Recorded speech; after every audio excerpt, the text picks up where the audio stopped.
this has to do with a likely suspect. Okay, let me just back up there. So we know we had the suspects, like Arthur Lee Allen was probably the most probable. There was Richard Gajkowski, Richard Marshall, Lawrence Klein. Those are the ones everybody knows about. There was a journalist. I had to write this down because there is a lot. And again, I'm only going to touch on this because it would be a whole show in itself.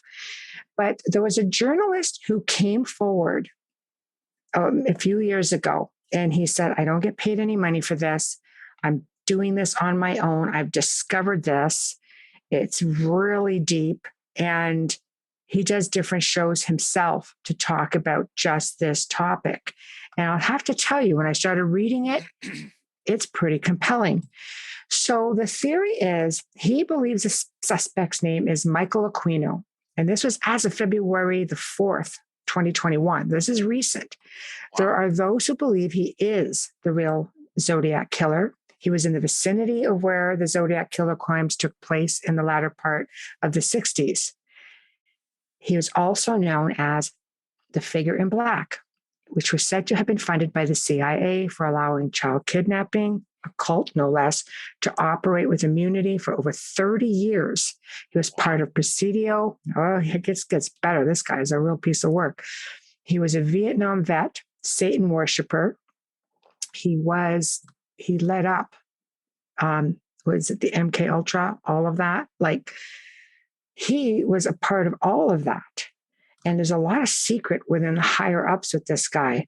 So he was a Vietnam vet, Satan worshiper, who was second in command, also, here's a kicker, to Anton LaVey, who was, of course, the head of the Church of Satan. He then went on to form his own demonic church called the Temple of Set. And this was just prior to the Church of Satan.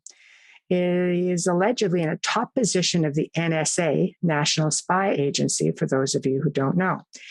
Now, this goes way back. I mean, they think Charles Manson's a part of all of this. It's just crazy stuff. Here's the connections, though, with one of the victims, which being Darlene Ferrin, who was one of the victims. Her husband was stationed at the Presidio, and satanic garb and robes was found in her home when she was killed. Wow. Darlene and her husband lived in the exact same building complex as Paul Stein, who was another Zodiac victim. Crazy. So there, you have that connection with Michael Aquino. Now, if you get into that, like I said, it's a whole show in itself, but it's you're going down the rabbit hole because this gets into pizza, what is it? Pizzagate, all of that crazy. They're saying this could be a real big picture distraction. This guy had a thirst for killing women and children. They say, even as part of the satanic church, that he would go in and skin them alive. He would do crazy things. He had no qualms about killing. So is he alive today? He would be older, I would imagine, but the name you mentioned, Michael Aquino, is he alive? I think he might be, because something surfaced on Twitter, social media, where he was lashing out at somebody.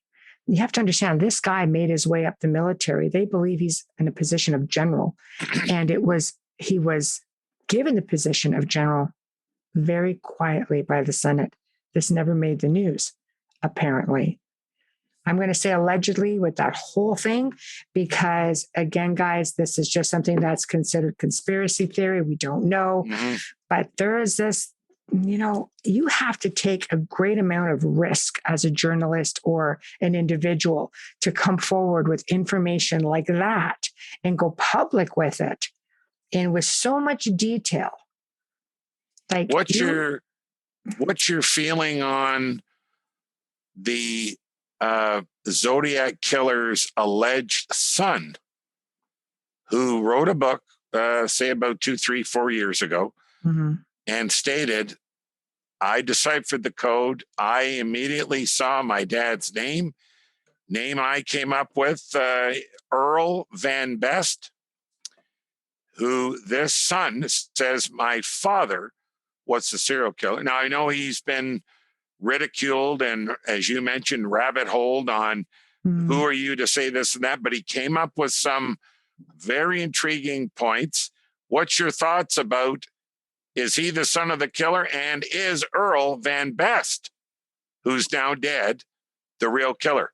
And he said the son, the son's name, Gary Stewart. Now that he took the adopted name, Gary Stewart, says his father was Earl Van Best, who was, because he's dead, the Zodiac Killer. And he said the minute he saw, as an adult, the wanted poster from the FBI with the reward, and then he saw himself at the same age, they were duplicated. Apparently, FBI have stated Gary writes the same way as Earl Van Best on the signature or the lettering, writing analysis. He is the same handed, and he is of the same blood type. To me, I think it would be fascinating if there was some way of going back and checking on DNA. That would be really interesting. I think that would be your ace in the hole, so to speak. Do I put credibility in it? Well, let's put it this way. I can't see why someone would want to come forward and claim to be a relation to somebody like this. Because you're really putting yourself out there. Like you're putting yourself out there for ridicule. You're not going to live a normal life after that. But then you're going to have the flip side of that. Are you doing it for money? A lot of people thought it was a money grab. Exactly. And that's the flip side. People thinking, oh, you just want to cash in on this. But does it outweigh your change in lifestyle? I mean, you're never going to be looked at the same way again. You're not going to have a normal life.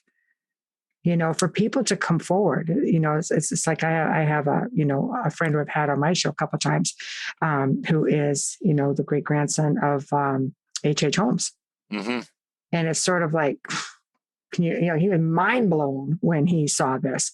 And at that point, he wanted to know the truth. The family said, this guy is, this is your relative. Could this guy be the same thing? It's just like, I need to get to the bottom of this. I want to prove this. I want to put this to bed, lay it to rest, and move on with my life. It may very well be something like that.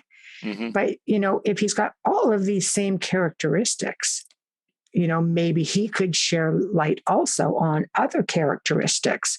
What would have driven a man to want to do something like this? The other guy you spoke on, I was not familiar with that name, but you really caught my attention when you said this guy had the thirst for slaughter and killing. He did. Can you expand on that a little bit? Well, when they were in Vietnam, tortured a lot of women and children, allegedly, this man. And, that's where you get the thirst for it. And the MK project is a torture project. Wow. From the militaries. And he headed this up. So right there, how right are you in the head? Exactly. This is a thing, and this is okay. And he and his wife allegedly had tormented children in their neighborhood for quite some time. He was in place in some of the areas of these murders, but then you have this copycat murder also, right? Like, so it's really hard to say. I when it comes to conspiracy theories, I don't like, marring anyone's name. But I found this information to be very interesting. And I especially found it interesting because of the fact that he had connections to two of the victims. Now, what is your feeling about, we touched on this last show, about Richard Ramirez's